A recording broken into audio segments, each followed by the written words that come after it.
ओम ब्रह्मा मुरारी त्रिपुरांध्रकारी भानु शशि भूमि सुधो बुधश्च गुरुश्च शुक्र शनि राहु केतव सर्वे ग्रहा शांतिकरा भवन्तु। सर्वमंगल मांगल्ये शिवे सर्वार्थ साधिके शरण्ये त्र्यंबके गौरी नारायणी नमोस्तुते। नमस्कार, स्वागत है आपका आचार्य वाणी में। मैं आचार्य विक्रमादित्य आपके साथ हूँ। आज का विषय हमारा है कुंभ राशि वालों के लिए 2025। जी हाँ, 2025 नया वर्ष क्या कुछ ग्रहों का योगायोग बना रहा है। देखिए कुंभ राशि वालों, परिवर्तन का समय है। 2025 जिस दिशा में जा रहा है, 7.5 तो आपकी चल रही है, लेकिन अब शनि उतरते हो जाएंगे इस वर्ष। 2025 इतना ही महत्वपूर्ण है कि इस वर्ष में परिवर्तन के योग बन रहे हैं। शायद ऐसा कोई भी कोना नहीं रहेगा जहां परिवर्तन का योग नहीं बनेगा।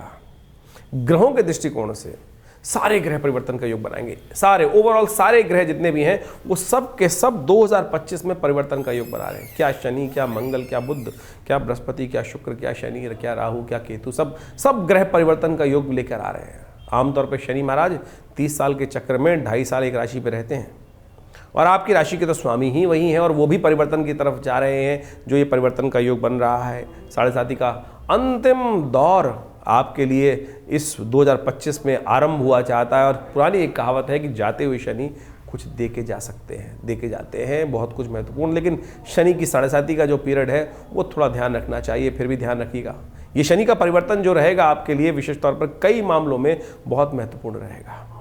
बंधनों को हटाने के योग बनाएगा, साथ साथ कई प्रकार से सफलता का योग भी दे सकता है, क्योंकि शनि की दृष्टि जहाँ इन विषय में पढ़ने के योग बन रहे हैं। लेकिन सबसे इम्पॉर्टेंट जो महत्वपूर्ण जो आपकी राशि के दृष्टिकोण से योग बनने वाला है वो है बृहस्पति महाराज।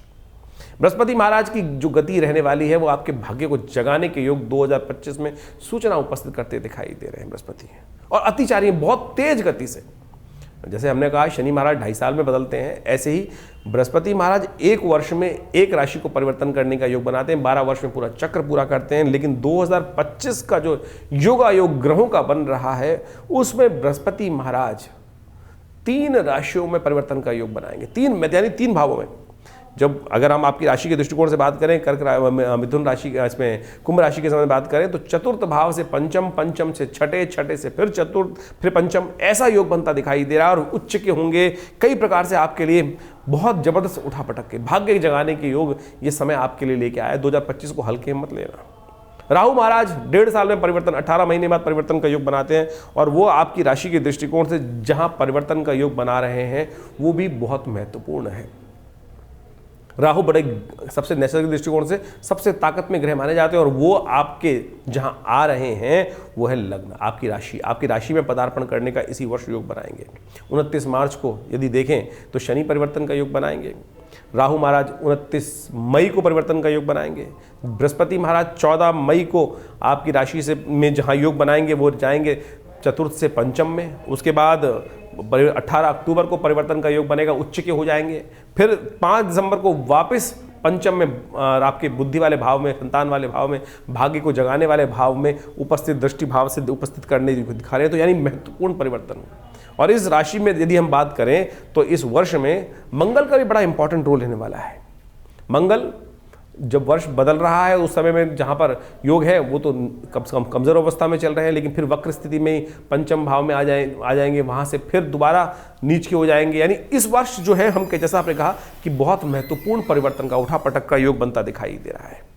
ओवरऑल यदि कुंभ राशि के संबंध में बात करें तो सबसे इंपॉर्टेंट जो चेंजेस वो दिखाई देते हैं वो तो यही है कि शनि महाराज की 7.5 का अंतिम दौर आपकी राशि में बनता दिखाई दे रहा है, और ये दौर आपके लिए बहुत सारे कष्टों का निवारण करने का रास्ता बनाता दिखाई देगा। थोड़ा सा आपको अलर्ट, सबसे पहली बात तो ध्यान रखना है कि जब तेज गति से ग्रह हो, बृहस्पति का सबसे इंपॉर्टेंट फैक्टर है ये जो परिवर्तन का योग बनता दिखाई दे रहा है। पंचम में जाकर आमतौर पे बहुत सारे लोगों को भ्रांति उत्पन्न होती है कि बृहस्पति निष्फल हो जाते हैं, लेकिन हमारा मानना ये है कि आपकी राशि के दृष्टिकोण से देखा जाए तो बृहस्पति आपकी रक्षा का योग बनाते दिखाई देंगे। बहुत सारा महत्वपूर्ण, गोचर में नहीं ऐसा निष्फल होते हैं बृहस्पति महाराज, गोचर में दृष्टिपात जहाँ भी करेंगे वो आपके लिए बहुत सारा रिलीफ देने का योग बना सकते हैं, महत्वपूर्ण सफलताएं देने का योग बना सकते हैं। तो ये चीज़ आपके लिए बहुत इंपॉर्टेंट तौर पे आपको समझने की है। तो आप थोड़ा सा स्वास्थ्य का ध्यान जरूर रखने की ज़रूरत है।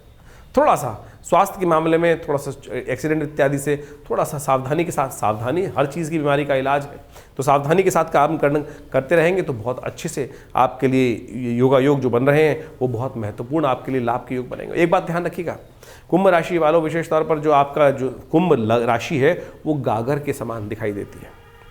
कुंभ यानी हर चीज़ को समेटने वाली राशि, और विश्व में इस राशि का बड़ा महत्वपूर्ण इम्पैक्ट होता है।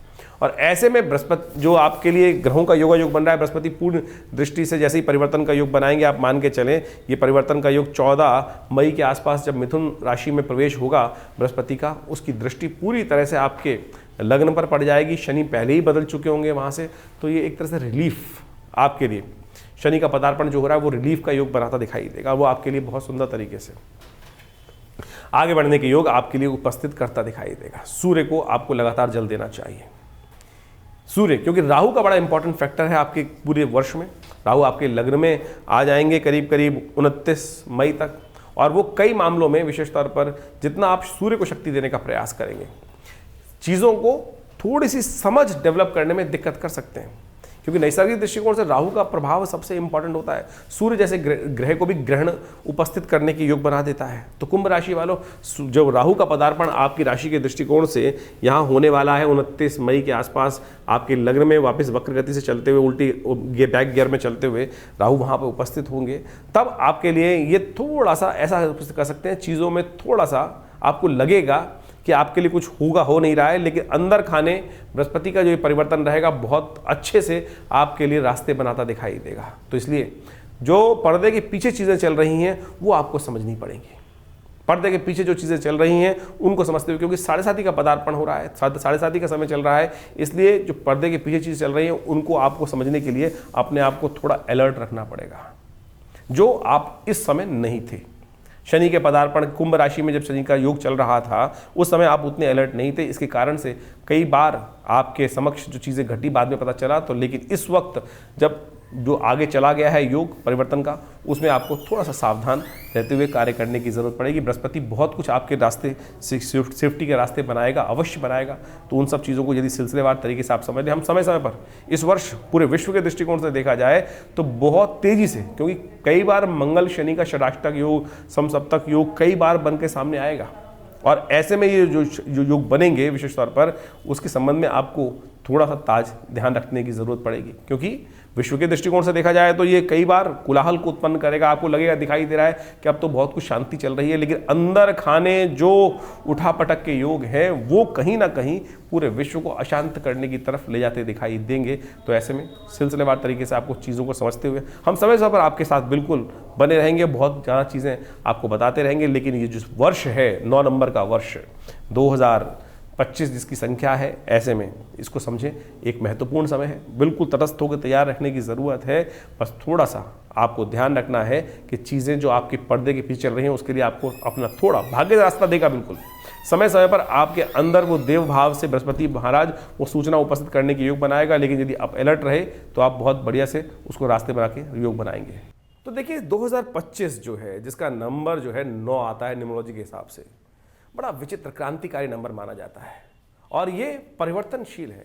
और ये जो मंगल का नंबर है, आप समझ लें कि मंगल की बड़ी विचित्र स्थिति है। साल का आरंभ जो हो रहा है वक्र स्थिति में मंगल है, और वक्री मंगल चलते चलते जब अपनी सबसे शीर्णस्थ राशि में कर्क राशि में चलेंगे, और उसके बाद आगे चलते चलते आप देखें किस प्रकार से उठापटक होने का योग है। वक्री भाव में ही मिथुन में चले जाएंगे, फिर दोबारा नीच के हो जाएंगे अप्रैल में जाकर, और उसके बाद आगे गति चलती चली जाएगी। लेकिन मंगल का टकराव लगातार कहीं ना कहीं शनि से भी इस वर्ष कई बार बनने वाला है। जैसा हमने कहा कि क्रांतिकारी साल है, 9 नंबर बड़ा मंगल का नंबर माना जाता है, बड़ा क्रांतिकारी नंबर माना जाता है। तो ये बड़ा विचित्र स्थिति जीवन में उत्पन्न कर सकता है। तो आपको अपने जीवन में क्या कुछ चल रहा है तो अच्छे से एनालाइज करके कार्य करने का प्रयास करना चाहिए। हर चीज़ को फूंक फूंक के कदम रखने की ज़रूरत है, इसलिए सबसे पहले अपने समय को पहचानने का प्रयास करें। देखिए समय कभी एक सा नहीं रहता, हमेशा परिवर्तनशील रहता है। जिनके भाग्य में लाभ लिखा होता है उनको भाग मिल जाता है, लेकिन यदि हमें भाग्य की चाल, ग्रहों की चाल पहले से पता चल जाए तो हम उसके लिए अपने आप को तैयार कर सकते हैं। कोई कष्ट आ रहा हो तो हम पहले से तैयारी कर उस समय को समझ के साथ झेल सकते हैं। जैसे पहले अगर मौसम विभाग बता देता है कि आपको आंधी आने वाला है, तूफान आने वाली है, वर्षा ज़्यादा होने वाली है या गर्मी ज़्यादा पड़ने वाली है, तो व्यक्ति उसके अनुसार से अपने आप को व्यवस्थित करने का प्रयास कर लेता है। तो उसी प्रकार से ज्योतिष की गणनाएं आपके जीवन में आने वाला समय आपके भाग्य में क्या कुछ लेकर आ रहा है, किस प्रकार से ला रहा है, वो बहुत कुछ आपको अवगत करा सकता है, अंदाज़ा लगा सकता है। ज्योतिष इसीलिए पूरे विश्व में अनादिकाल से अपना एक ऐसा स्थान रखती है कि जिसको कोई और विज्ञान ले नहीं सकता है। और ज्योतिष के जो नियम है बिल्कुल सत्य है, कहीं कपोल कल्पित नहीं है। कुछ लोग तथाकथित तौर पर इनको कपोल कल्पित वार्ता उपस्थित कर देते हैं। ऐसे तो जो लोगों को कहने का क्या है, तो लोग तो कुछ भी कहते रहेंगे। आप अपने स्वयं मति से उत्पन्न चीज़ों को देखकर, तर्क के ऊपर स्थित कर चीज़ों को समझने का प्रयास करें और जितने जीवन में जो परिस्थिति है उसका लाभ लेते हुए आगे बढ़ने का प्रयास करेंगे तो बहुत अच्छा रहेगा। 2025 का ये जो साल है ये बहुत विशेष तौर पर जैसे कहा कि बड़ा महत्वपूर्ण परिवर्तन विश्व में लाने के योग बनाएगा। कुछ विषयों में अशांति के योग भी बनते दिखाई देंगे। तो ऐसे में हमें विशेष तौर पर अपने जीवन को सही चलाने के लिए अपने समय को पहचानना चाहिए। तो इसके लिए हम चाहेंगे कि आप अपनी जन्मपत्री को अच्छे से देख लें। ये तो हम राशि के अनुसार से बताते ही हैं, आपकी नाम राशि, आपकी जन्म राशि, आपकी जन्म लग्न जो भी है उसके अनुसार से आप चीज़ों को समझ सकते हैं। लेकिन यदि आपके जीवन में ग्रहों की स्थिति को सही समझना चाहते हैं तो हमारा ये आपके लिए एक सजेशन है कि आप अपनी जन्मपत्री को अच्छे से एनालाइज कराएं और उसके बाद इन चीज़ों को समझते हुए अपने साल को शुभ करने के प्रति, अपने कार्यों को ठीक करने के प्रति कार्य करने का प्रयास करेंगे तो हमें लगता है कि अपने अपने वारे न्यारे आप करने के योग बना सकते हैं। विज्ञान का युग है, कुछ भी ऐसा नहीं है जो वैज्ञानिक हो, इसलिए ज्योतिष भी परम वैज्ञानिक है। ग्रहकाल गणनाएं पूरे विश्व में ऐसी हैं कि जिसको कोई काट नहीं सकता है। नासा की कैलकुलेशंस भी ज्योतिष की कैलकुलेशंस के बिल्कुल बराबर ही आती हैं। उसमें कहीं और सोचिए, जब ज्योतिष विज्ञान का सृजन किया गया अनादिकाल में, ना तो टेलीस्कोप था ना सैटेलाइट्स थी, लेकिन फिर भी जो गणनाएं आज हमारी उपस्थित हुई वो बिल्कुल सटीक बैठती हैं। तो इसलिए कोशिश ये करें अपनी जन्मपत्री पर सही से एनालाइज कराकर चीज़ों को हम इस प्रकार से ना भ्रांति उत्पन्न करें कि आज ज्योतिष में बहुत सारी समस्याएं क्या हो गई है। ज्योतिष केवल नग बेचने का धंधा हो गया है, अनुष्ठान कराने का धंधा हो गया है, यंत्र बेचने का धंधा हो गया है और बहुत सारे टोटकों का विचित्र प्रकार के लोग टोटके उपस्थित कर देते हैं। तो ऐसा नहीं है। ज्योतिष एक बहुत वृहद विज्ञान है, बहुत माइन्यूट सटल विज्ञान है। तो इसको हमको समझने का प्रयास करना चाहिए और हमारा विश्वास है कि जो ज्योतिष को मेरे को करीब आप समझ लें कि मेरा पूरा, यदि परिवार की बात करें तो तीसरी पीढ़ी हम ज्योतिष के दृष्टिकोण से है यहाँ पर, और यहाँ बहुत अच्छे से चीज़ों को एनालाइज करके हमने देखा है। जो लोग हमारे साथ, हमारे आश्रम के साथ, हमारे संस्थान के साथ पिछले अनेक वर्षों से 30 40 वर्षों से जुड़े हुए हैं और उनके ऊपर हमने देखकर अनुभव बिल्कुल प्राप्त किया कि कैसे ज्योतिष की गणनाएं बिल्कुल सटीक बैठती हैं। व्यक्ति शुरू में आरंभ में मानता नहीं है और जब वास्तविक वो घटना घट जाती है तो फिर सत्य सामने आ जाता है। तो इसलिए कोशिश ये करें, हमारे इस चैनल से आप जुड़ सकते हैं। हमारा आश्रम दिल्ली में विवेकानंद योगाश्रम है, वहाँ बहुत सारी भारतीय पराविद्याओं पर शोध लगातार चलता रहता है और नित्य प्रति आश्रम में करीब पिछले 50 सालों से 8 घंटे यज्ञ चलता है। बहुत बड़ा शोध संस्थान है, करीब 50 से ऊपर विभिन्न पुस्तकें आश्रम के द्वारा प्रकाशित की गई हैं। आप हमारे साथ जुड़े, देखिए लाभ प्राप्त होगा आपको।